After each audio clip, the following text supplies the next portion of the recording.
नमस्कार किसान भाइयों। आज हम गुलाब के खेत में आए हैं, जहाँ पर हम देखेंगे कि किस प्रकार से गुलाब की खेती किसान कर रहे हैं और गुलाब की खेती करके किस प्रकार से हम लाभ कमा सकते हैं। आओ जानकारी देता हूँ। आप इस वीडियो में अंत तक बने रहेंगे। अगर आप नए हैं तो हमारे चैनल को सब्सक्राइब करेंगे और आप कमेंट भी किया करें, चैनल पर बने रहें।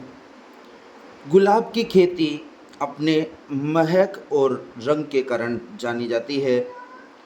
गुलाब एक लोकप्रिय फूल है जो कि बहुत अधिक है, पूरे वर्ष भर इसकी मांग बनी रहती है। इसका महंगा तेल, गुलकंद, गुलाब जल, इत्र सेंट, शरबत, माला, फूल बुके, पुष्प गुच्छ, सजावटी सामान धार्मिक कार्यों में उपयोग किए जाते हैं। 1 बीघा के अंदर गुलाब के पौधे लगाने के लिए लगभग 3000 पौधों की आवश्यकता होती है और 1 बीघा से करीब करीब एक वर्ष में 1 से सवा लाख रुपए की आय प्राप्त होती है। सामान्यतया गुलाब का पौधा 6 महीने के बाद उत्पादन देना प्रारंभ करता है और लगातार 5 से 7 वर्षों तक हमें उत्पादन देता रहता है।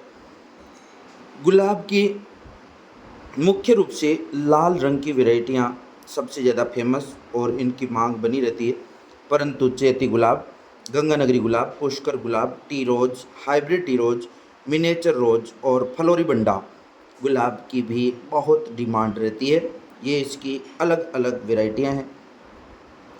गुलाब की मार्केटिंग की बात करूं तो किसान को गुलाब के फूलों को तोड़कर ग्रेडिंग करके लेकर मार्केट में जाना चाहिए।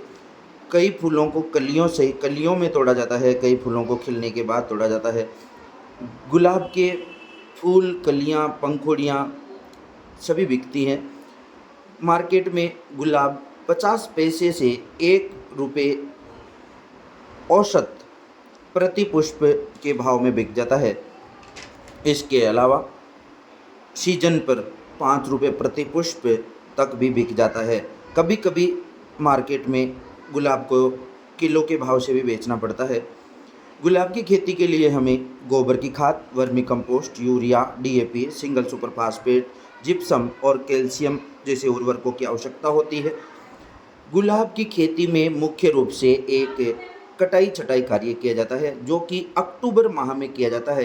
कटाई छटाई के बाद कॉपर ऑक्सीक्लोराइड का कटे हुए भागों पर लेप कर देना चाहिए। गुलाब की खेती में कोई खास कीट एवं रोगों का प्रकोप नहीं होता है। मुख्य रूप से रस चूसने वाले कीट जैसे माइट्स, थ्रिप्स का प्रकोप होता है, जिसके नियंत्रण के लिए कोई भी कीटनाशक दवा का छिड़काव करके इनको आसानी से नियंत्रित किया जा सकता है। बीमारी की बात करें तो गुलाब के खेत में मुख्य रूप से पाउडरी मिल्ड्यू और डाईबैक रोग, उल्टा सूखा रोग का प्रकोप होता है, जो कि बोर्डो मिक्सचर का छिड़काव करके नियंत्रित किया जा सकता है। तो आप सभी किसान भाइयों को ये सलाह देता हूँ कि आप जो खेती कर रहे हैं उसके साथ थोड़े क्षेत्र में फूलों की खेती करके और आप भी अपने जीवन स्तर में सुधार करें और लगातार इनकम प्राप्त करें। अगर आप 10-15 किलो फूल भी रोज़ाना अपने नज़दीकी मंडी में लेकर जाएंगे तो 1000-1500 रुपये आप बाज़ार से लेकर आएंगे, जिससे आपके जीवन स्तर में सुधार होगा। धन्यवाद।